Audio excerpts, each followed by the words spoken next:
Good morning, everyone. I am Shailender Joseph, the instructor for the course Programming with Python. Welcome to the first class of this course, and I hope that you all get to learn and get the best out of this course.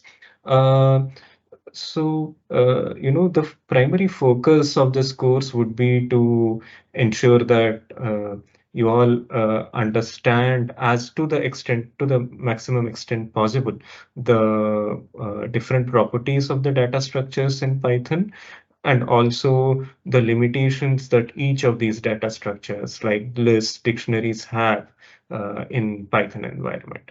And one might question that, why do we want to even know that, when many things are available on the net and you can just copy those codes and get the work done. Yes, that's true that it can be done. But let's say that you have copied a code and you have come across an error.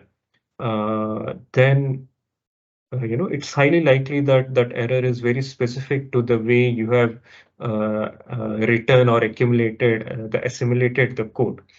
And addressing that error requires a thorough understanding of the data structures that you are using within your code. And for that, you need to formally study the data structures. And another reason is that, many of the assignments or projects that you will be doing either in work or in your future courses may not have the entire code or the necessary code within the web, and you have to do it on your own. So even in those situations, you need to learn the data structures to write a proper code that can be executed quickly and effectively.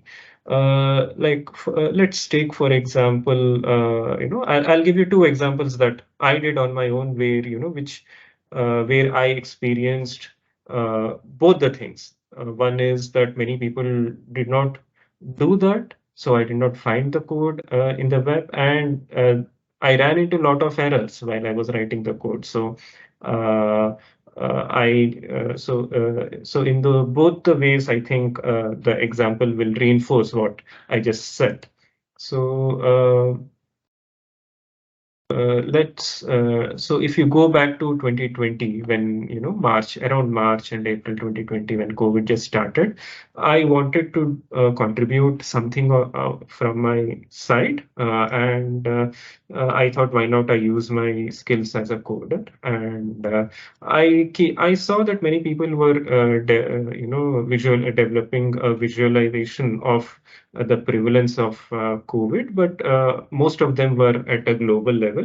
I did not see anyone doing at a local level, and I felt that is more important because it might help the local authorities to develop better strategies. So that was a very naive motivation that I had for this particular project, and I developed animated prevalence map where you can see that as time goes by, the area of the dots are increasing, and hence which visually shows that the severity is increasing.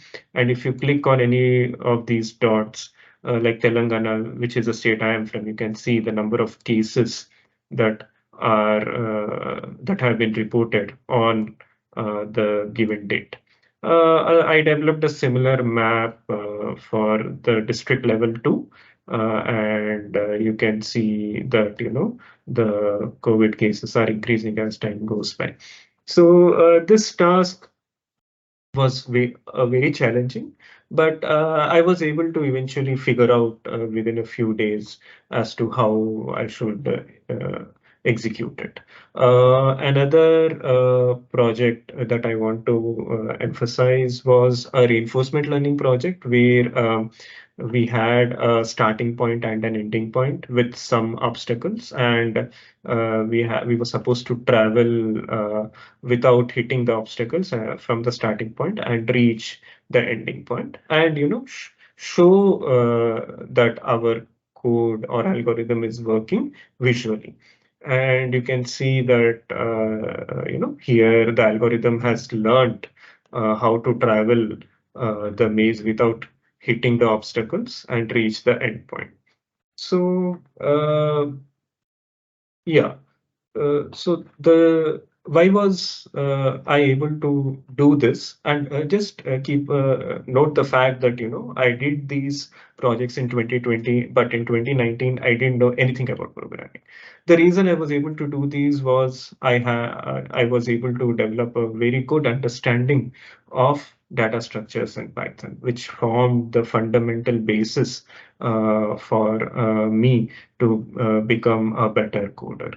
And that is the reason why, I want to emphasize a lot on the data structures part of Python, which will form as a fundamental basis for you all to leverage and use and become better coders as you do other business analytics or machine learning courses in the upcoming semesters and when you join a company as a business analyst.